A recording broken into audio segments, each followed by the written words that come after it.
All right, so now we're going to practice. So we've got some graphs, we've got some other stuff. So the first thing I want to notice is I've got the log base 4 of x minus 1.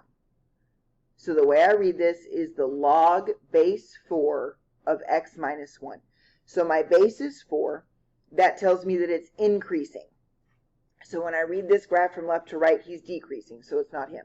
He's increasing, he's increasing, he's increasing.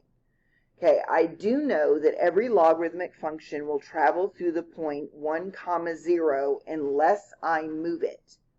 And what I notice is that I have a minus 1 here. So just so that you notice what the difference is, I could say log 4 of x minus 1, or I could say log 4 of x minus 1. This is the one that we're dealing with. This one would tell you up, down, because it's not attached to the x. This one tells you left, right, because it's attached directly to the x. And remember, go opposite of what you think, so we're going to go right 1 unit. So I am looking for an increasing function, I know it's not this one, that travels through the point 1, 0. So here's 1, 0. But I move to the right 1 unit. And there is my graph right there. So this one isn't there. And this one isn't there. So it's got to be this one. So B is your answer, or whatever you want to say. All right, so this one, I've got log 2 of x plus 4. It could say log 2 of x plus 4. It doesn't say this one.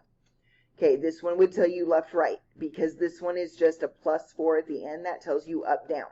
My base is improper, so it's going to be increasing. So I'm looking for an increasing function. And then, I already forgot, and then I'm going to go up 4 units from a point that I know should be on the graph. Well, I know 1, 0 should be on the graph. So here is an increasing function. Here's 1, 0. And let's go up 4 units. So 1, 2, 3, 4. Well, it's not him. Okay. Here is 1, 0. This is an increasing function. So I'm going to go up 4 units. 1, 2, 3, 4. And then I hit my graph. So it's got to be this one again. Okay. This one is decreasing, and that one doesn't count out right.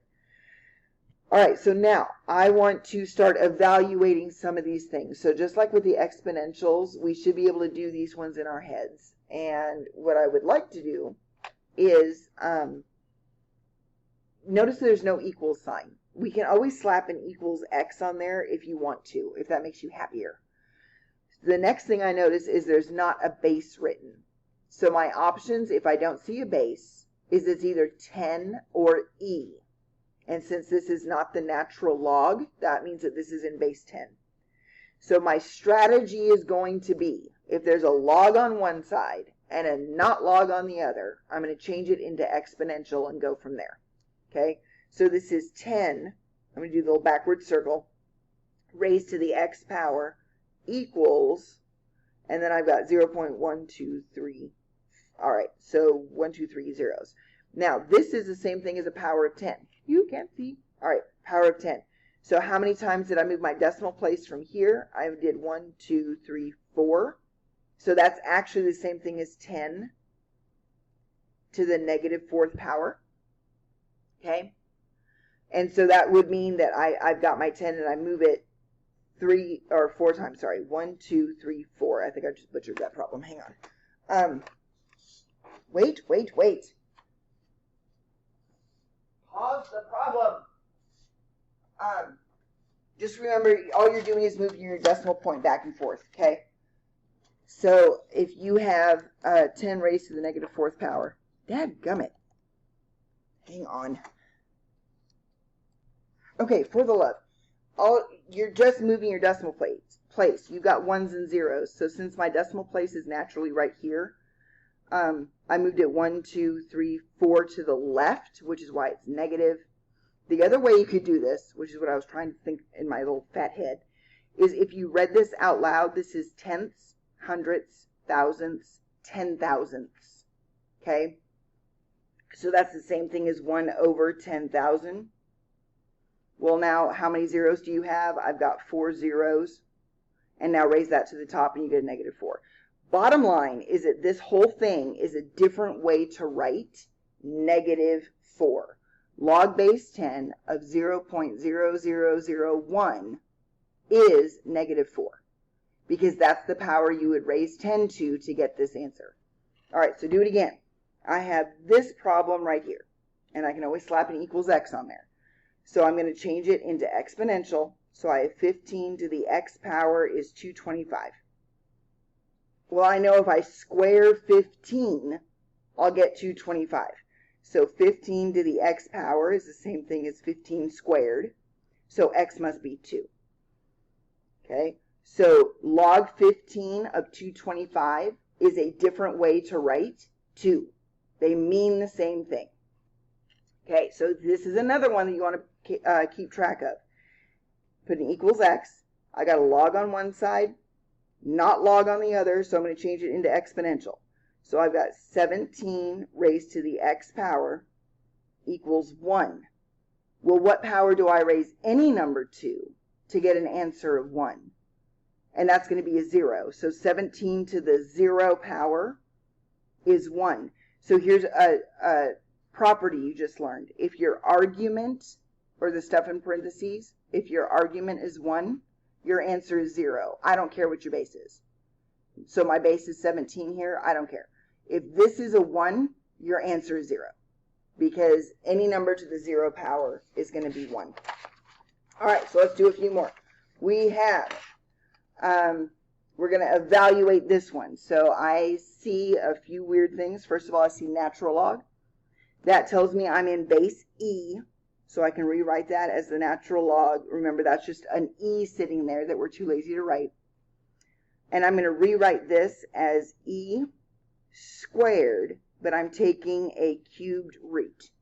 E squared, but I'm taking a cubed root. So E squared, but I'm taking a cubed root. And remember, that can equal x. So here's your equals x. So I'm going to do my little backward circle. So I've got e to the x equals e to the 2/3. So e to the x equals e to the 2/3, which means x must be 2/3. Okay? X must be 2/3. All right, so let's do it again. We have equals x. So 1/9 raised to the x power equals 81. Well, I'm noticing that 9 and 81, I can use powers to make those match. But I need to bring this 9 up top. So remember, he has a 1. So I'm going to bring the 9 up top with a negative exponent. So 9 to the -1 equals 9 squared. And I forgot my x, sorry. Okay, so here's my x. I brought my 9 to the first up top with a negative exponent, so that's a -1x. And that equals 9 squared, because that's what 81 is. So now your bases match. Deal with your exponents. So a -x is 2, which means x must be -2. Okay, x must be -2. So now I want to solve this one. And this one, I'm given an answer. So I actually need to solve this. So this is 81 to the 3/4 power equals x. 81 to the 3/4 power equals x. So theoretically, we are not supposed to use our calculators. One of the things that you could do is take a 4th root. So what did I multiply by itself 4 times to get an answer of 81, and that's 3. And then raise it to the 3rd power, which is 27. Or grab your calculator and do 81 raised to the 3/4 power. Make sure you put the 3 and the 4 in parentheses. I'm using a graphing calculator right now. If you've got your scientific calculator, make sure you put that 3/4 in parentheses. Okay? And when you do that, you should get 27. Okay?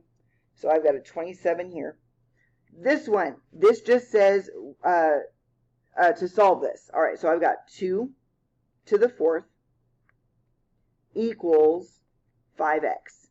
So 2 to the 4th is 5x. Well, what is 2 to the 4th power? 2 times 2 times 2 times 2 is 16, is 5x, and now I can get x by itself. And so divide both sides by 5. So x equals 16/5. Okay? And I'm going to solve this one. So, wait a minute, I've got a natural log. So what is your base? Your base is not written. If it's a natural log, your base is e. So there's a little e that's written there that I'm too lazy to write, okay? So it says e raised to the 22.7 will equal the argument, which is e to the x. Well, your bases match, so take care of your exponents, which means what does x have to be? 22.7. So he is 22.7. On this one, I want to solve again. So remember, your base is e. You have an e button on your calculator, which we're fixing to have to use, okay?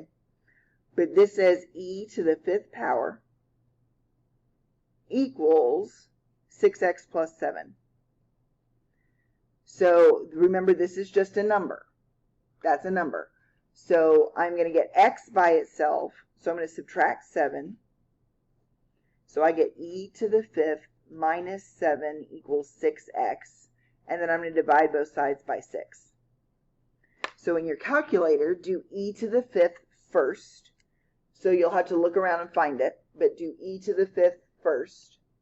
So I have an e to the 5th. And find that answer. So hit enter. And then what do I want to do? I want to subtract 7. So minus 7, find that answer. And then divide by 6. And find that answer.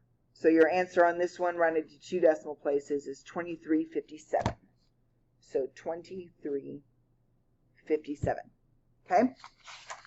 All right, we got a couple more. So we have, I would like to solve this one. So 5 raised to the 2nd power equals 2x minus 7. So I'm solving for x. So 25, I'm going to I'm going to add 7 equals 2x. And so then divide both sides by 2. So 25 plus 7 is 32. So 16 equals x. Because I divided both sides by 2. So he's a 16. The last two we're just going to practice. Okay? So this one, I'm going to write it a little bit bigger. It says 17 to the 6th equals v. And it says write it using a log. So write it using in logarithmic terms. So first of all, what is your base? What has a power attached to it? That's going to be 17. So I have log base 17. Okay? The answer is the argument, and it equals the exponent. Okay, the answer is the argument, it equals the exponent. So that is the answer for this one. Well, on this one, I'm going to go backwards. So I want to rewrite that one as an exponential. So this says 2x equals log base c of v. So we're not going to get an answer, we're just practicing. But remember, I want to get my log on the left, just so I can do my little backward circle thing. So I've got my base is c raised to the 2x power equals v. So that's your answer on that one. And that is 7.3.